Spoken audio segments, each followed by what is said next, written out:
Welcome back. తెలంగాణలో వేసవి సెలవుల అనంతరం ఈ రోజు నుంచే పాఠశాలలు పునఃప్రారంభమయ్యాయి. అయితే బడి తెరిచిన తొలి రోజే మహబూబాబాద్ జిల్లాలో ఒక అనూహ్య ఘటన చోటు చేసుకుంది. డోర్నకల్ మండలం పెరుమండ్ల సంకీస అనేటువంటి గ్రామంలో ఎంపీపీఎస్ పాఠశాల ప్రధాన గేటుకు ఓ కాంట్రాక్టర్ తాళం వేయడం తీవ్ర కలకలం రేపింది. దీంతో ఎంతో ఉత్సాహంగా బడికి వచ్చిన చిన్నారులు వారి తల్లిదండ్రులు గేటు బయటే ఎండలో నిలిచిపోవాల్సిన పరిస్థితి ఏర్పడింది.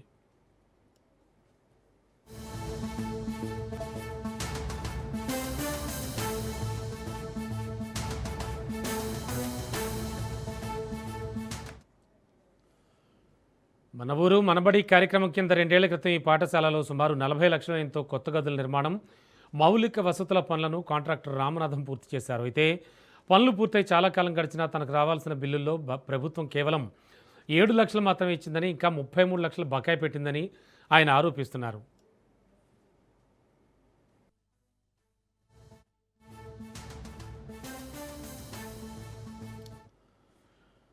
పనుల కోసం భారీగా అప్పులు తెచ్చాన్ని, ఇప్పుడు అప్పుల వల్ల ఒత్తిడి తట్టుకోలేక అధికారుల చుట్టూ తిరిగినా ఫలితం లేకపోవడంతోనే చివరి మార్గంగానే స్కూల్ గేటుకు తాళం వేసినట్లుగా కాంట్రాక్టర్ స్పష్టం చేస్తున్నారు. బకాయిలు చెల్లించే వరకు కూడా ఈ తాళం తీసే ప్రసక్తి లేదని ఆయన భీష్మించి కూర్చోవడంతో గ్రామంలో ఉద్రిక్తత నెలకొంది. విద్యా సంవత్సరం తొలి రోజే తమ పిల్లల చదువులకు అంతరాయం కలగడంపై తల్లిదండ్రులు ఆగ్రహం వ్యక్తం చేస్తున్నారు. ఉన్నతాధికారులు తక్షణమే స్పందించి ఈ సమస్యను పరిష్కరించాలని గ్రామస్తులు డిమాండ్ చేస్తున్నారు.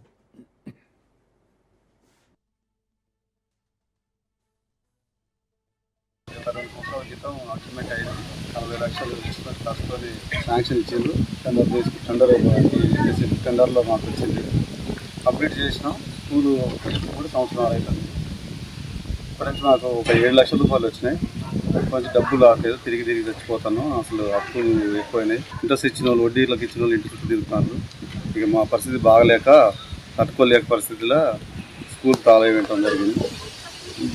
ఎవరన్నా మాకు వస్తే మా డబ్బులు ఇచ్చేసి స్కూల్ నడిపించుకుని మాకేం అభ్యంతరం లేదు. మా బిల్లు మాకు చెల్లించే విధంగా ప్రయత్నం చేసి మా జనాల నుంచి టెండర్ తీసుకొని వచ్చి మన ఊరు మనబడిలో శాంక్షన్ వచ్చింది. డబ్బులు ఇవ్వాలి కదా. మా 2 సంవత్సరాలు అయితే వడ్డీ పెరిగింది. ఇంటి చుట్టూ అప్రోలు తింటారు.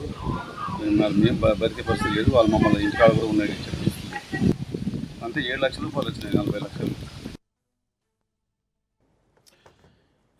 ఇదే అంశానికి సంబంధించి మరింత అదనపు సమాచారం అందించడానికి మా కరెస్పాండెంట్ చంద్రశేఖర్ సిద్ధంగా ఉన్నారు. చంద్రశేఖర్, యాక్చువల్గా జరిగింది ఏమిటి అంటే కాంట్రాక్టర్ వైపు 7 లక్షలు మాత్రమే ఇచ్చారు, ఇంకా 33 లక్షలు బకాయి పడ్డారు ప్రభుత్వం వారని చెప్తున్నాడు. మరోవైపు మీరు పంపిన విజువల్స్లో చూస్తే కనుక పేరెంట్స్ కానీ పిల్లలు కానీ అంతా బయట వేచి చూస్తున్నారు. తప్పెవరిది అసలు యాక్చువల్గా జరుగుతోంది ఏంటి? రమణ, తెలంగాణలో వేసవి సెలవుల అనంతరం ఈ రోజే పాఠశాలన్నీ ప్రారంభమయ్యాయి. ఇటు ఉదయం నుంచే తెలంగాణ వ్యాప్తంగా ఉన్న పాఠశాలకి ఇటు ఉపాధ్యాయులతో పాటు విద్యార్థులు కూడా ఇటు తల్లిదండ్రులతో కలిసి తిరిగి పాఠశాలకు చేరుకుంటున్న పరిస్థితి. ఈ నేపథ్యంలోనే మహబూబాబాద్ జిల్లా డోర్నకల్ మండలం పెరుమండ్ల సంకీస గ్రామంలో అనూహ్య ఘటన అయితే చోటు చేసుకుంది. వేసవి సెలవుల అనంతరం మొదటి రోజు పాఠశాల ప్రారంభం రోజే ఆ యొక్క ఎంపీపీఎస్ పాఠశాలకు సంబంధించి ఎవరైతే దానికి అభివృద్ధి పనులు నిర్మాణం చేసిన కాంట్రాక్టర్ ఆ యొక్క పాఠశాలకి తాళాలు వేయడం మొత్తం కూడా ప్రస్తుతం జిల్లా వ్యాప్తంగా కూడా చర్చనీయాంశమైంది. ముఖ్యంగా మొదటి రోజు పాఠశాల స్టార్ట్ అయిన రోజు ఉదయమే పాఠశాలకు చేరుకున్న ఇటు ఉపాధ్యాయులతో పాటు విద్యార్థులందరినీ కూడా బయటికి పంపించేసి ఆ యొక్క కాంట్రాక్టర్ రామనాథం ఒక పాఠశాలకు తాళం వేశాడు. మన ఊరు మనబడి కార్యక్రమంలో భాగంగా 40 లక్షల రూపాయలతో నేను అదనపు తరగతి గదులతో పాటు మౌలిక పనులు, అలాగే ఇటు పలు అభివృద్ధి పనులు చేశాను.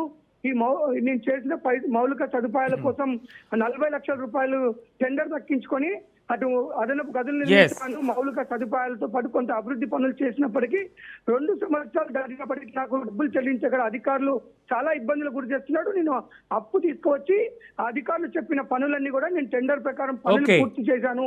అయినప్పటికీ నాకు బిల్లులు చెల్లించట్లేదు. 7 లక్షల రూపాయలు చెల్లించాడు. 33 లక్షలు ఇవ్వాల్సి ఉంది. ఇప్పటికే అప్పుల వల్ల నన్ను ఇబ్బందులు గురి చేస్తున్నా. ఆర్థికంలో ఇబ్బందులకు కూరుకుపోయాను. అధికారుల చుట్టూ తిరిగినప్పటికీ అధికారులు నిర్లక్ష్యంగా మాట్లాడడంతో గత్యంతరం లేక ఈ రోజు పాఠశాల తాళం వేశానని చెప్తున్నారు. Ramana, thank you Shekhar.